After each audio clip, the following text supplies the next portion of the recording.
Hola, ¿qué tal? ¿Cómo va, Pablo? Justamente en esos términos nos encontramos y te comentaba que Sí. este viento suele bajar de una manera tremenda desde la montaña. Sí. Como hemos hablado en columnas anteriores, ¿no? Baja la presión atmosférica, te sentís mal, las comunicaciones se complican. En particular, hay dos tipos de viento sonda. El de hoy, por ejemplo, viene con la peor de las ondas porque trae toda la tierra que te puedas imaginar, que seas capaz de pensar, que no te permita ver a plena luz del día, a pocos metros delante tuyo. Esa tierra ingresa por todos los vericuetos que pueden existir y se instala en todas las casas. El viento sonda con estas características frena completamente la vida en caso de que los chicos tengan clases, se suspenden, Claro. Toda la ciudadanía se resguarda en sus hogares, nadie sale a la calle, bueno, cambia además de la polaridad del ambiente, también la condición biológica que tenemos, porque el corazón aumenta la cantidad de latidos para poder llevar sangre a todos nuestros órganos blandos, y eso también genera que si hay personas con patologías cardíacas tengan un especial cuidado. Claro. Hay animales que mueren también. En general los chanchitos son los que mueren más, me han dicho, con el sonda. Y después tenemos el otro tipo de sonda que baja sin tierra, sin viento. Esto lo que genera es que la temperatura aumente de una forma desproporcionada, como por ejemplo el máximo de hoy es de 30 grados, cuando comenzamos con unos 9 grados más o menos a la mañana. Y vamos a tener 30 grados al máximo en un par de horas. Pero cuando el sonda viene sin el viento y sin la tierra, la temperatura puede ser mucho más alta, y sobre todo ahí es cuando se siente una persona mucho más cansada, Claro. apagada, la presión puede subir o bajar. Hay que tener ciertos recaudos con este viento. Podemos afirmar entonces que el partido de ayer puede ser considerado un viento sonda. ¿Cómo? Y no sé si lo viviste de igual manera que el resto del país, sobre todo en los pueblitos que estamos un poquito más alejados. Aquí en Chilecito, en particular, hay un enorme Cristo que es muy similar al tamaño. En cuestiones de tamaño es bastante considerable. Te diría que sería la mitad del Cristo que está en Río. Ah, mira. Es muy, muy grande, y este Cristo tiene 260 escalones, y hay una bandera sumamente larga que tiene metros y metros, que ya viene teniendo la tendencia desde que empezó el Mundial de recorrer primero el casco de la ciudad, Chilecito, su plaza principal, y después toda la gente va caminando hasta el Cristo, que quedará unas 4 o 5 cuadras de la plaza, sube todos esos escalones hasta el pie del Cristo, y ahí es donde toda la ebullición de la celebración rompe su máximo esplendor, y se nota además que ayer en particular el atardecer tenía esa compaginación del cielo perfecto con el celeste y blanco de la bandera que estaba ondeando desde el pie del Cristo. Realmente un momento maravilloso. Y qué partido tan épico, Sí. en especial el de ayer, que se dio con Inglaterra, Pablo. Sí, no sé sí. cómo lo vivieron ustedes. Mira, justo hace unos minutos hablé con... tuve una entrevista y bueno, el muchacho al que entrevisté estaba afónico porque obviamente por los gritos y demás, y le comentaba que yo ya intento no ponerme de esa forma para evitar los efectos, como vos decís, ¿no?, del viento sonda, porque me termina haciendo mal, ¿viste? Entonces trato de tomármelo con soda, porque cuando pasás la barrera de los 40, ¿viste? Hay que cuidarse. No pasa nada, un poco de alegría está bien, pero estas endorfinas están siendo considerablemente descomunal.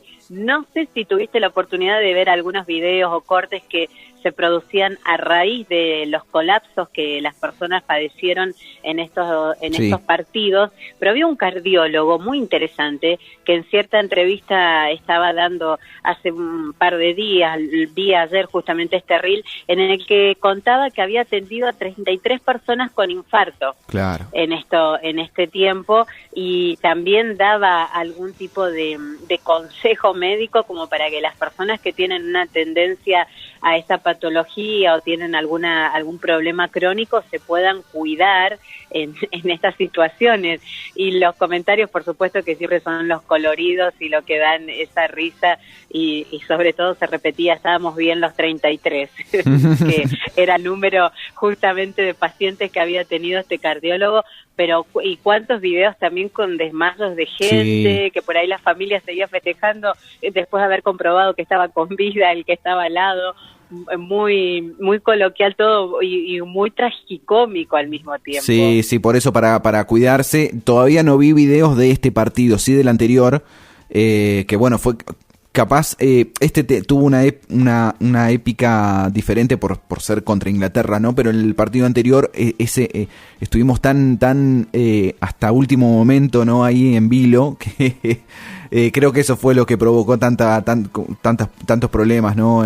Para la salud de algunos, como decías vos. Todavía no vi de este partido, ya te digo, pero bueno, capaz empiecen a salir el día de hoy. Seguramente que sí. Sí. Pablo, teniendo en cuenta que este programa es muy rock argentino, es un género de la música que me encanta y me atrapa, hoy tengo preparado para vos una pequeña perlita literaria, pero que está muy unida justamente al nombre del programa en el que tengo la posibilidad de participar junto con vos.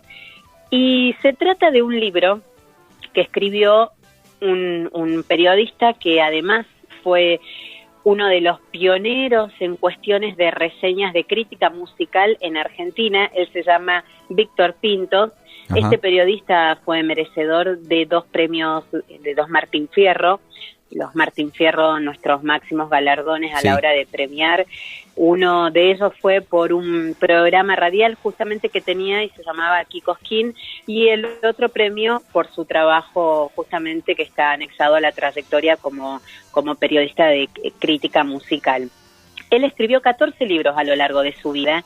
Es un periodista bastante joven, todavía no tiene ni 65 años, pero tiene una trayectoria de 50 años de periodismo. Claro. Y fue uno de los pioneros, bien digo, porque en la época en la que ser periodista todavía no estaba tan segmentado, él comienza a transitar este camino. El libro del cual te quiero hablar hoy se llama 66 historias que merecen ser contadas, y el prólogo justamente lo escribió el gran León Gieco, un amigo de Víctor, y además de haber sido amigo de León Gieco, también fue amigo de Mercedes Sosa. En el mundo más íntimo de la música, Mercedes Sosa, los periodistas le decimos la prócer, y ella fue muy cercana con Víctor. Tienen historias inolvidables. Él vive hoy en día en Córdoba y justamente fue en una visita a su casa que pasé por Agua de Oro. Él vive ahí, ya está un poco replegado de la vida laboral del periodista, pero no deja de tener una enorme sabiduría que compartir, y para nosotros los periodistas que transitamos el área más de la redacción, de la cultura, de la música y de muchos otros ámbitos tan interesantes que hacen al acervo periodístico, tener a un Víctor Pinto cerca es inmediatamente beneficioso.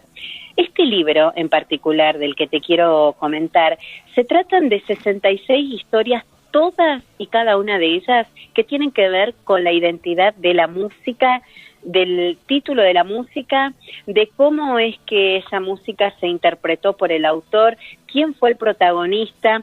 Todos son muy diferentes, pero cada una de ellas son los protagonistas o los autores quienes le contaron directamente a Víctor de qué se trataba ese tema musical.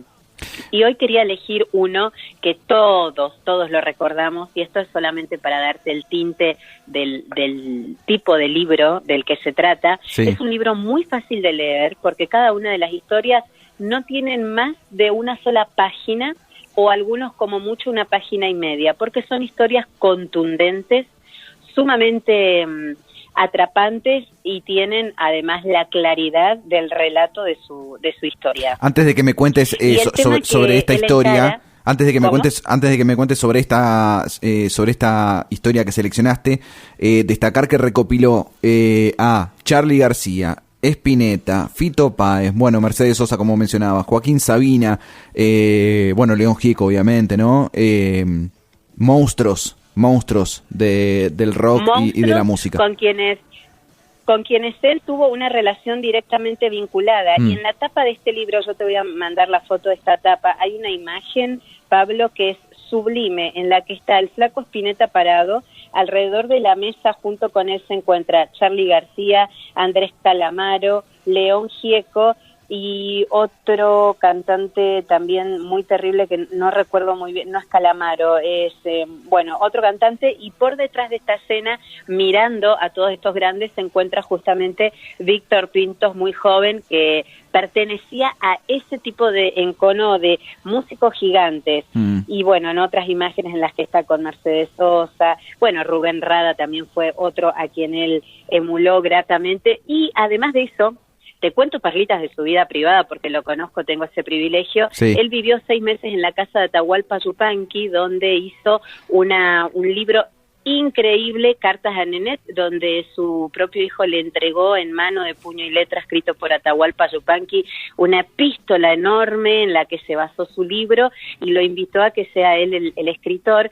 Y antes de esto, el libro Tanguito, la Biblia del rock argentino, un libro que fue bestseller y sigue siendo sumamente leído por los grandes que tenemos que acompañar un poco la música argentina y saber de qué se trató la historia de los grandes que pasaron por este país haciendo camino al andar. Fue justamente Víctor Pintos quien le dio identidad a ese libro, donde se recopila una cantidad de información. Lo gordito que es ese libro, parecería que no lo vas a terminar nunca. Lo empezás a leer y no podés dejar de leerlo.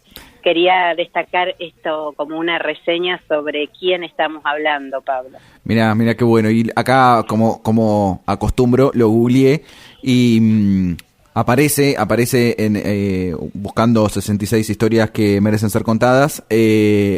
Aparece primero la tienda para comprarlo. Es muy económico, 39.000 pesos. Sí, es económico, tiene una tapa blanda, es muy ágil de leerlo, como bien te digo, y además lo interesante es que las historias de esta canción no son solamente argentinas. Hay canciones que cuentan el relato de Bob Marley, incluso él ahí cuenta cómo fue que llegó por curiosidad en un viaje que tuvo hasta el mismo barrio donde nació Bob Marley y entendió qué tan pobre fue este enorme cantante. Hay muchas historias que te van a atravesar, y si te gusta la música, el rock argentino, y sobre todo instruir un poco o acrecentar la cultura de la música, estos son los tipos de libros que no pueden faltar en la lectura. Sara, ¿cómo te decía que Gracias a la Vida, sí, esta canción que la tenemos directamente ligada a Mercedes Sosa, es realmente uno de los temas más buscados en Internet. Él cuenta un poquito cómo viene a encontrarse con Gracias a la Vida, que es escrita por una de las cantantes que él más amó y admiró su vida entera. Y muy lejos de pensar que Mercedes Sosa haya escrito esta canción, cuenta justamente que Mercedes Sosa incluso no escribió ninguna de las canciones que ella cantó. Fue siempre una intérprete que no se puede uno alejar de la emoción y la conmoción que le causa al espíritu escuchar cantar a Mercedes Sosa. Sí. Realmente la historia de la canción Gracias a la Vida es muy atravesadora en cuanto a su autora, que fue Violeta Parra. Violeta Parra nació en Chile. Ella fue una tejedora, pero sobre todo tejedora de la poesía campesina de su entorno y de su país. Pero además de eso se dedicaba a las artesanías. Era una mujer de mucha cultura, pero dentro de su espacio. Su hermano Nicanor, cuando ella muere muy joven, le deja le escribe un poema hermoso, y entre esos versos dice él que Violeta Parra fue una dulce vecina de la selva verde, huésped eterna del abril florido, grande enemiga de la zarzamora. Violeta Parra fue esa mujer que Mercedes Sosa pudo darle una voz única a su canción Gracias a la Vida. Y Gracias a la Vida, que dice que me ha dado tanto, me ha dado la risa y me ha dado el llanto, justamente ella lo escribe inspirada en su propia vida. Mientras ella estaba cerrando ciertas epopeyas de su existencia, Violeta Parra escribe esta canción, una obra cumbre en su vida, porque es una de las canciones más formidables que tenemos entre el saberse querida, querer o amar en la vida. Y cuando ella lo escribe, resulta muy, muy difícil, Pablo, de entender que una mujer, una poeta como Violeta Parra, que termina de escribir y al muy poquitito tiempo en el que ella le pone punto final a esta canción, en noviembre de 1966, exactamente el 5, le pega un balazo y termina con su vida a los 49 años, apenas. Sara, ¿cómo se te ocurrió traer este libro a tu columna? Porque esto era algo que me venía a la mente preguntarte. Venimos hablando de La Rioja, también, bueno, en la parte vitivinicultora. Hemos hablado de cultura en cuanto a un bar que has presentado de La Rioja, ¿no? De la capital, digo, pero ¿qué fue lo que te despertó la necesidad de hablar de este libro? Bueno, justamente la literatura es una parte muy fuerte de mi trabajo. Soy periodista de redacción especialmente, y específicamente además estoy muy enfocada en la parte cultural. Estoy escribiendo también mi primer libro, que espero no tarde mucho en ver la luz, pero en esta situación de leer tanto, además escucho el programa que me encanta mucho cómo encauzás los temas que se van transitando. Dije, ¿cómo no presentar este libro que escribió Víctor Pintos, tan enredado y anudado al rock argentino, cuando este programa justamente tiene ese trato? Y este libro, 66 historias que merecen ser contadas de él, cuando lo comencé a leer, no pude evitar no compartirlo, Pablo. Con quien sea que se me cruce, es mi nuevo descubrimiento, porque son historias tan alucinantes y no podés esperar el final con el que te desenlazan las historias, como este que te acabo de contar. Para pensar que Violeta Parra le puso punto final a esa canción meses antes de pegarse un tiro y suicidarse, es algo contundente. A mí me causó lágrimas inmediatamente al leer esta historia. Sí, me imagino. Contame un poquito...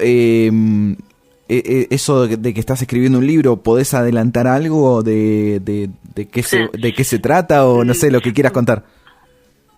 Bueno, justamente en este camino cultural que me trajo a atravesar mucho más profundamente La Rioja, me he encontrado con muchísimas historias. Una de ellas justamente fue la historia del tango Caminito. Sí, recordarás que Gardel lo hizo fabuloso, así como Mercedes Sosa hizo inmensa esta canción Gracias a la Vida. Cuando Gardel toma la canción Caminito y lo canta por primera vez, claramente le dio una identidad nueva al tango argentino a través de esa letra. Y resulta que esa canción nace con su historia aquí en La Rioja, en Olta, cuando Gabino Coria Peñalosa, el escritor, el autor de esa historia, se enamora de una mujer en esos años en los que a lomo de burro o de caballo los auditores de las distintas bodegas y de las industrias vitivinícolas tenían que atravesar todas las provincias que producían vino o grapa para poder llevar un recuento, un relevamiento de la producción y cómo se llevaba esto a cabo. Y en esa juventud, que él tendría 18, 19 años, o era un muy jovencito, Gabino conoce a una mujer de alta alcurnia en Olta, a la luz de las velas de una noche, ejecutando el piano, y se enamora profundamente de esta mujer. Cuando todos los días iban caminando él tenía que quedarse varios días siempre en los lugares, por una senda que estaba cubierta y repleta de árboles, ese caminito que él justamente describe, el caminito lo iba transitando con ella de la mano. Se da cuenta la familia de ella que estaban totalmente enamorados ambos. Él tiene que continuar su viaje y le dice a ella, pero voy a volver por vos. Y cuando él regresa a Olta, a este lugar, un paraje sumamente lejano que pude conocer, muy, muy extraviado en la geografía riojana. Cuando él regresa, la familia de ella no solamente que la había extraditado del lugar, sino que la obligó a casarse con otro hombre para evitar que este amor tuviera una continuidad. Gavino quedó con el corazón roto y escribe esa canción, por supuesto. Pero además de eso, su trabajo lo lleva a quedarse definitivamente en Chilecito, porque entonces existían los chasquis. ¿Sabés qué eran los chasquis, Pablo? No sé. Los chasquis eran una especie de mensajeros de esa época que atravesaban las llanuras o los cerros a caballo o también en lomo de mula, dando noticias, y le decían chasqui, supongo que por un nombre más nativo.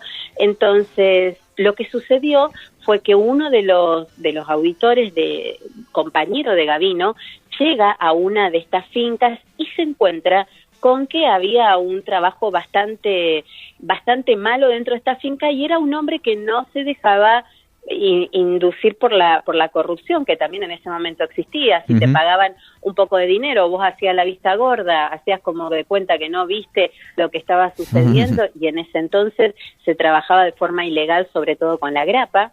Pero este hombre no quiso hacer la vista gorda y terminó muerto en manos de la gente de esta finca y desapareció. Viene un chasqui hasta Chilecito y le avisa a Gavino que tenga mucho cuidado al salir, porque podría correr la misma suerte que corrió su compañero. Fue tal el miedo que invadió a Gavino Coria Peñalosa que permaneció definitiva y eternamente en Chilecito. Se convierte en un promotor de la cultura y es el primer hombre en instalar un centro gráfico donde se empezó, una imprenta donde se empezó a imprimir los primeros libros que tuvo este lugar. Pero además continuó con su vida como escultor de una cultura argentina que tuvo sus epopeyas de gloria en la época en la que estaba un Quinquela en Buenos Aires, era amigo de Gardel, era muy íntimo con ese grupo. Entonces viajaba entre Buenos Aires y La Rioja, llevando y trayendo el arte y esto que sucedió con su música, que un día ese tango tuvo canción y otro día tuvo la voz de Gardel, y así se convirtió en un gran himno argentino también, Caminito. Historias como estas que te cuento son las que hacen un poco al condimento del libro que estoy escribiendo, que también tienen que ver con historias cortas pero muy profundas que han nacido o que han pasado por esta provincia. Es como un revisionismo, bueno, no sé si revisionismo, pero es una parte de la historia que no está muy contada, ¿no? Más o menos a eso apunta. Sí, exactamente. A microhistorias. Exactamente, eso pasa eso. Y es lo que más me asombra, Pablo, porque visité hace un par de años el cementerio municipal de Chilecito y ahí me encontré con la tumba de Gavino Coria Peñalosa, muy cerquita de la tumba de Joaquín Víctor González, que en su momento eran dos personas que compartieron espacio, amistad, y venía el tren de Buenos Aires hasta Chilecito, y en ese tren muchas veces viajaban ellos, viajaban también. Esto que te voy a contar tiene que ver con el saber popular, porque tengo la oportunidad de hablar muchas veces con el nieto de Gavino Coria Peñalosa, un gran cantante de música aquí en Chilecito, y él me cuenta las hazañas de su abuelo, y además de contarme las hazañas de su abuelo, mucha gente que los conoció y que tiene todavía historias en el tintero sin que nadie haya tenido la delicadeza de escribirla. Tengo el privilegio de escucharlas y de poder ir dándole una identidad a esas historias. Me cuentan que ambos hombres eran muy mujeriegos, por supuesto, y Joaquín B. González le gustaba mucho la timba, y entonces venían en el tren de Buenos Aires y venían con mujeres hermosas y tenían grandes fiestas, como cualquier celebración que puede existir hoy en las grandes capitales. Sí, claro. Ellos también tuvieron su vida del lado B, y esas historias hacen humano a cada persona y también separan un poco de eso que parece solo grandilocuente, pero también tuvieron ese lado que es es más inclinado hacia los placeres banales que son muy interesantes, Pablo, son muy interesantes. ¿Tenés una fecha estimada de lanzamiento del libro o todavía está...? Estás ejecutando la misma presión que algunos colegas editores me dicen. Ya no hay tiempo de estar esperando, Sara, cerrar esas pocas historias y vamos a ponerle fecha a este libro. Supongo y espero que antes de que comience el próximo año tener la dicha de tener este libro entre mis manos. Mira, te voy a contar algo que pasa en el ambiente de la música, a ver si pasa en el ambiente de la redacción también. La mayoría de los músicos piensan, aunque no lo sepan, después te lo confirman, que los trabajos musicales, los discos o los temas no se terminan, sino que se abandonan, porque nunca uno está conforme con el producto hasta que alguien viene y le dice, bueno, listo, basta, punto aparte. ¿Es un poco así también con los libros? Exactamente así, Pablo, exactamente así. Es más, ese mismo sentir se lo transmití hace muy poco a un amigo muy, muy íntimo y le comentaba, no sé qué estoy esperando porque siento que tengo todo cocinado y le tengo un poquito de pánico a salir a la luz y quizás recibir críticas como las que yo a veces tengo que darle críticas a algunos libros o a algunos escritores y quizás a veces desfenestro algunas letras que no me gustaría que esté también en esa mira algún material mío, pero sin embargo hay que vencer ese miedo y hay que hacer lo que estás diciendo que pasa en el mundo de la música, igual nos pasa a nosotros con los libros, y no tengas dudas que vas a ser uno de los primeros que va a recibir ese libro en mano para que puedas tener también estos relatos en tu biblioteca. Te tomo la palabra. Claro que sí. Vos ya sabés que con mi palabra tenés una certeza, que de alguna forma u otra va a llegar siempre hasta tu escritorio. Ya lo sé, sé que sí. Bueno, Sara, muchas gracias por la comunicación, por la columna de hoy, muy, muy interesante. Vamos a estar ahí tratando de conseguir este libro que viniste a exponer y también, obviamente, tu libro cuando esté. Por supuesto, esperemos que sí. Muchas gracias por el tiempo siempre y como te repito, vamos a tener entonces, además de otras perlitas que tengan que ver con el rock argentino y la música. Buenísimo, Pablo. Me encanta. Muchas gracias, Sara. Te mando un abrazo. Buena jornada. Hasta luego.